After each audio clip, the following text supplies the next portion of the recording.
அதுக்கப்புறம் அந்த பயணம் இருக்குல்ல, பயணம் வந்து நம்ம அங்கேருந்து நம்ம பண்டைய காலத்து நெறிமுறை அப்படிங்கிறது இன்றைக்கும் தென் தமிழ்நாடுன்னு சொல்லக்கூடிய திருநெல்வேலி நாகர்கோவில் பக்கத்தில் இருக்கக்கூடிய மக்கள்லாம் வந்து சொரிமுத்தையனார் கோவிலேருந்து ஆரம்பிக்கிற ஒரு மரபு வச்சுருக்காங்க. நம்ம மூலாதார கோவிலாக அது இருக்குதுன்னு சொல்லி சொரிமுத்தையனார் கோவில், அச்சங்கோவில், ஆரியங்காவு, குளத்துப்புழை, சில பேர் பந்தளமும் போயிட்டு எருமேலி வந்து தொடங்குறது அப்படின்னு. அது இல்லாட்டியும் குறைந்தபட்சம் எருமேலியில் இருந்தாலும் தொடங்கணும் நம்முடைய யாத்திரை அப்படிங்கிறது. ஸோ சபரிமலை யாத்திரைங்கிறது பெரிய பாதை தான். சின்ன பாதைங்கிறது நம்முடைய சௌரியத்துக்காக உருவான ஒரு விஷயமே ஒழிஞ்சு பெரிய பாதைக்கு தான் மகத்துவம். ஏன்னா பெரிய பாதை தான் இறைவன் நடந்த பாதை. இப்போ அதுக்காக பெரிய பாதையில் போனால் தான் உங்களுக்கு முழு பலன், சின்ன பாதையில் போனால் பலன் இல்லைன்னு சொல்கிறதுக்கு நமக்கு தகுதி இல்லை. அது இறைவன் தீர்மானிக்க வேண்டியது. உடல்நலம் காரணமாகவோ வேறு சில சூழ்நிலை காரணமாகவோ சில பேர் போகிறாங்க, ஐயோ அதனால் எனக்கு பலன் கிடைக்காதான்னா அது இறைவன் அவனுடைய மனசு அவனுக்கு தெரியும், அவருக்கு அதுக்கு பலனை அவர் கொடுப்பார், அது வேறு. ஆனால் பொதுவில் நம்மளால் முடியும் அப்படின்னா கட்டாயம் பெரிய பாதையில் தான் நம்ம போகணும். அதுதான் பாரம்பரியமான பாதை. சபரிமலைக்கு நிறைய பாதைகள் உண்டு. அதனால் பம்பை வழி உண்டு, புல்மேட்டு பாதை உண்டு, கரிமலை வழி உண்டு. அதனால் நிறைய பாதைகள் இருந்தாலும் இன்னும் காட்டுப்பாதைகள்லாம் நிறைய இருக்குது. அச்சங்கோவில் வழியாக காட்டுப்பாதையாக வரக்கூடிய வழியெல்லாம் இருக்குது. ஆனாலும் இந்த பேரூர் தோடு, காலகட்டி, அழுதை, கரிமலைன்னு சொல்லக்கூடிய அந்த பாதை தான் பகவானே நடந்து வந்த பாதைங்கிறதுனால அந்த பெரிய பாதைக்கு விசேஷம். ஸோ அதனால் எருமேலியில் வந்து பேட்டை துள்ளி அங்கே இருக்கக்கூடிய சாஸ்தாவை வழிபட்டு அங்கேருந்து அதுக்கப்புறம் பேரூர் தோடு வந்து அப்புறம் காலகட்டியில் வந்து சிவபெருமானை வணங்கி அங்கேருந்து அழுதா நதியில் குளித்து கல் எடுத்து கல்லெடுங்குன்னில் கல்லை விட்டு உடும்பாரக்கோட்டையில் வந்து அங்கே இருக்கக்கூடிய பூதநாத சுவாமியை வணங்கி முக்குழி பகவதியை வணங்கி கரிமலை வந்து கரிமலையில் கணபதியும் பகவதியும் வணங்கி மேலே ஏறி கரிமலை உச்சியில் கருப்புசாமியை வணங்கி கீழே வந்து பெரியான வட்டம் பம்பை அடைந்து பம்பா கணபதி, நீலிமலை, அப்பாச்சிமேடு, அப்பாச்சிமேட்டில் பூதங்களுக்கெல்லாம் உணவு உருண்டை இருக்கும், அதை விட்டு வணங்கி பிறகு சபரிபீடம் வந்து சபரிபீடத்தில் சபரி அண்ணி மானசீகமாக வணங்கி சரங்குத்தி ஆளில் கன்னிமார்கள் வந்து அம்பை வச்சுட்டு அதுக்கப்புறம் 18 படியில் 2 பக்கம் இருக்கக்கூடிய வெளியகடுத்து சுவாமியும் கருப்பு சுவாமியும் வணங்கி அனுமதி பெற்று அதுக்கப்புறம் நம்ம கிளம்பணும். ஸோ இருமுடி கட்டி கிளம்பும் போது வீட்டில் ஒரு தேங்காய் உடைக்கணும். அதே போல் இங்கே பெரிய பாதை தொடங்கும் போது சில சமயம் தேங்காய் உடைக்கிற வழக்கம் சில பேருக்கு உண்டு. அதே போல் பம்பா கணபதிக்கு ஒரு தேங்காய் உடைச்சு 18ஆம் படி ஏறும்போது கருப்பு சாமிக்கு முன்னாடி ஒரு தேங்காயை உடைச்சிட்டு நம்ம படி ஏறுறது அப்படிங்கிறது ஒரு வழக்கம். பழைய காலத்துலலாம் வந்து கல்படியாக இருந்தது. அப்போல்லாம் வந்து அந்தந்த 5ஆவது மலைக்கு போகும்போது 5ஆவது படியில் தேங்காய் உடைப்போம், 10ஆவது மலைக்கு போகும்போது 10ஆவது படியில் தேங்காய் உடைப்போம். அப்படி தான் இருந்தது. இப்போ அந்த பஞ்சலோக கவச்சம் போட்டதுக்கப்புறம் 80களில் கவச்சம் போட்டதுக்கப்புறம் நமக்கு வந்து அப்போல்லாம் 18ஆம் படியில் வந்து அந்தந்த படியில் தேங்காய் உடைப்போம். படி தேங்காயினே சொல்கிறது, அதுக்கு பேரே தான் படிக்காயின்னு சொல்லுவோம், படி தேங்காயின்னு சொல்லுவோம். என்னென்னா இத்தனை லட்சோபலட்சம் ஜனம் ஏறும், நம்ம 5ஆவது படியில் உடைப்போம், ஒருத்தருக்கும் காலில் பட்டுது குத்தித்து ரத்தம் வந்ததுன்னு கிடையாது. அதே போல் 18ஆம் படி வழியாகவே ஏறி நாங்கள்லாம் 18ஆம் படி வழியாகவே இறங்கியிருக்கோம். அப்படி தான் மரபு இருந்தது. படி வழியாகவே நாங்கள் இறங்குவோம். அப்படி என்னுடைய நினைவில் நான் சின்ன குழந்தையில ஆரம்பித்து கிட்டத்தட்ட 86 87 வரைக்குமே 1986 87 வரைக்குமே இறங்கியிருக்கிற ஞாபகம் இருக்குது நல்லாவே. அதன் பிறகு கூட்டம் ஜாஸ்தியானதால தான் இப்போ வந்து படியில் தேங்காய் உடைக்கவும் முடியறதில்லை. கவச்சம் போட்டதுக்கப்புறம் படி வழியாக இறங்கவும் அனுமதிக்கிறது இல்லை.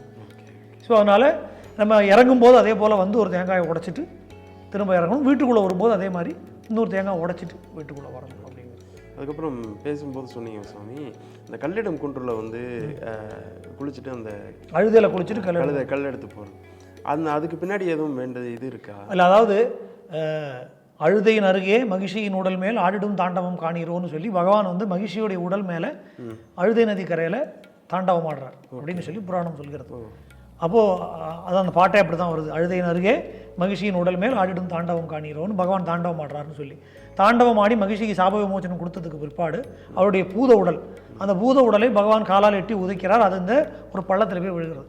மகிழ்ச்சியுடைய வரம் காரணமாக அந்த உடல் வளர்ந்து வரக்கூடிய தன்மை இருக்கிறதா இருக்குது. அதனால் அதை நம்ம கல்லை போட்டு மூடணும்னு பகவான் அன்னைக்கு கல்லை போட்டு மூடினார் அப்படின்னு புராணம் சொல்கிறது.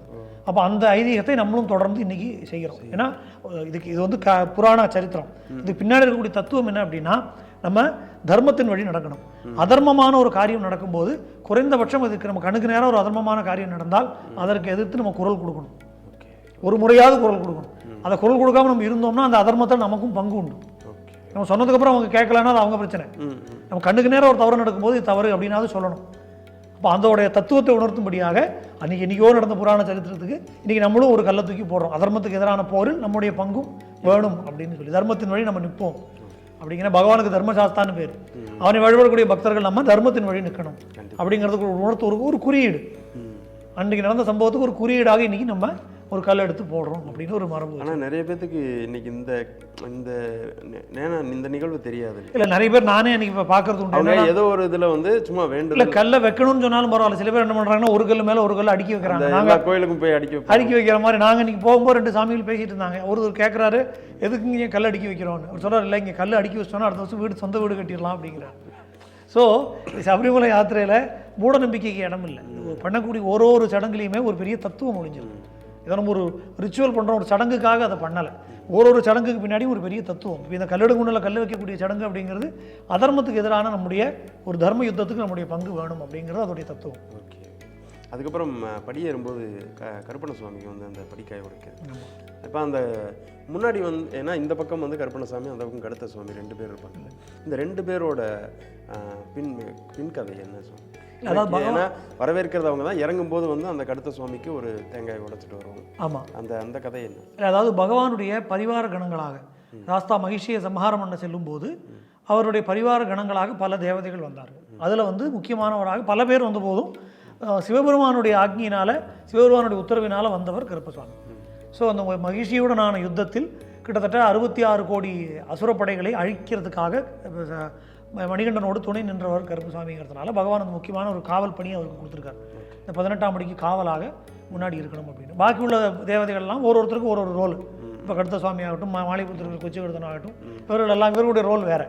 முக்கியமான ரோல் கருப்பசாமி தான். ஏன்னா அவர் பூத படைகளுடைய சேனாதிபதி, பகவானுடைய படைகளுக்கு சேனாதிபதியாக முந்தைய சேனைக்கெல்லாம் முதல்வன் இவனே என்று அப்படின்னு சொல்லுவோம் இவரை கருப்பசாமி. அதனால் கையில் வாழை ஏந்தி அவர் வந்து அங்கே நிற்கிறார். அப்போ அந்த காவல் பணி அவருக்கு கொடுக்குறார். அதனால் நம்ம சபரிமலைக்கு நம்ம கிளம்பும்போது வீட்டில் முன்னாடி ஒரு கல்லை வந்து மஞ்சள் தேய்ச்சி அதுக்கு சந்தனம் போட்டு வச்சுட்டு அந்த கல்லுக்கு முன்னாடி சூடம் கொளுத்தி தேங்காயை உடச்சிட்டு போகும்போது என்ன ஆகும்னா, கருப்புசாமி அங்கே ஆவிர்பவித்து இந்த எந்த குடும்பம் மலைக்கு செல்கிறதோ அந்த குடும்பத்தை பாதுகாக்கக்கூடிய பொறுப்பு அவர் எடுத்துக்கிறார்.